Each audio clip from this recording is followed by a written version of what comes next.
Dictation शुरू होगी 5 second बाद। 5, 4, 3, 2, 1 स्टार्ट।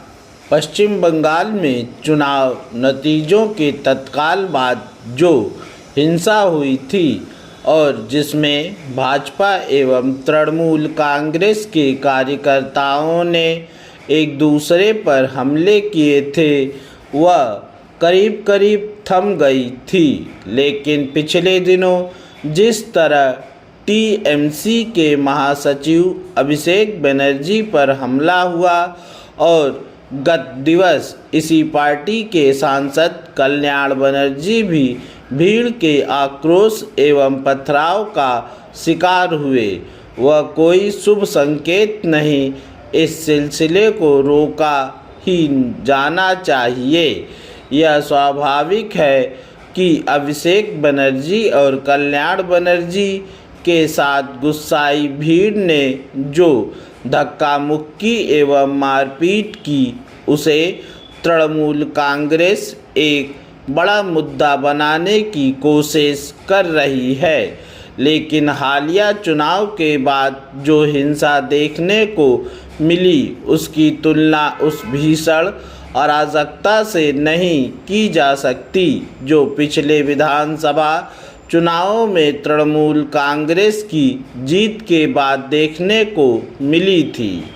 उस समय तृणमूल कांग्रेस के कार्यकर्ताओं, नेताओं और उनके समर्थकों ने विरोधी दलों और विशेष रूप से भाजपा के उन लोगों पर कहर बरपाया था जिनके बारे में उन्हें शक था कि उन्होंने ममता की पार्टी को वोट नहीं दिया। वह अराजकता इतनी भयावह एवं आतंकित करने वाली थी कि कई लोगों को अपनी जान बचाने के लिए असम में जाकर शरण लेनी पड़ी थी।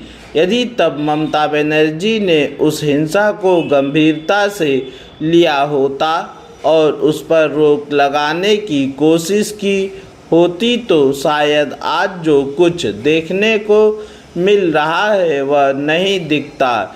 यह दुर्भाग्यपूर्ण रहा कि ममता बनर्जी ने अपने शासन में कानून एवं व्यवस्था को कलंकित करने वाली उस हिंसा से पल्ला झाड़ लिया था।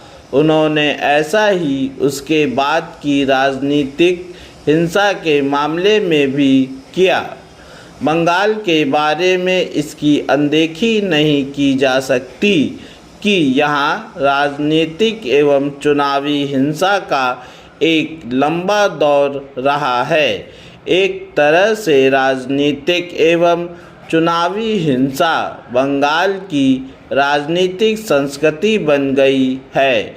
भाजपा को प्राथमिकता के आधार पर हिंसा की इस संस्कृति को खत्म करना होगा।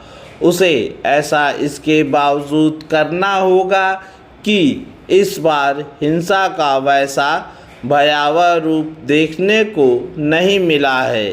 भाजपा सरकार को न केवल पुलिस प्रशासन को आवश्यक निर्देश देने होंगे, बल्कि अपने नेताओं, कार्यकर्ताओं और समर्थकों को यह संदेश देना होगा कि किसी भी तरह की हिंसा को स्वीकार नहीं किया जा सकता।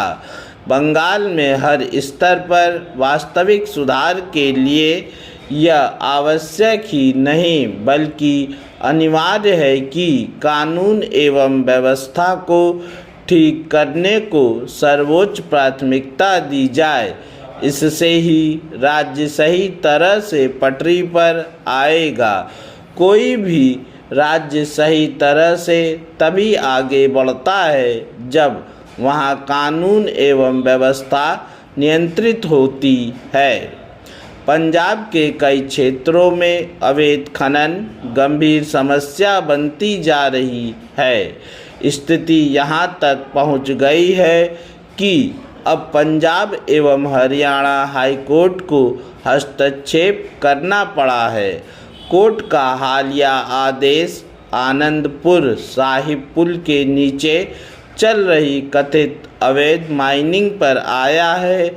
अदालत ने सख्त रुख दिखाते हुए रूपनगर के जिला उपायुक्त को मौके का निरीक्षण कर रिपोर्ट प्रस्तुत किया। पूर्ण विराम।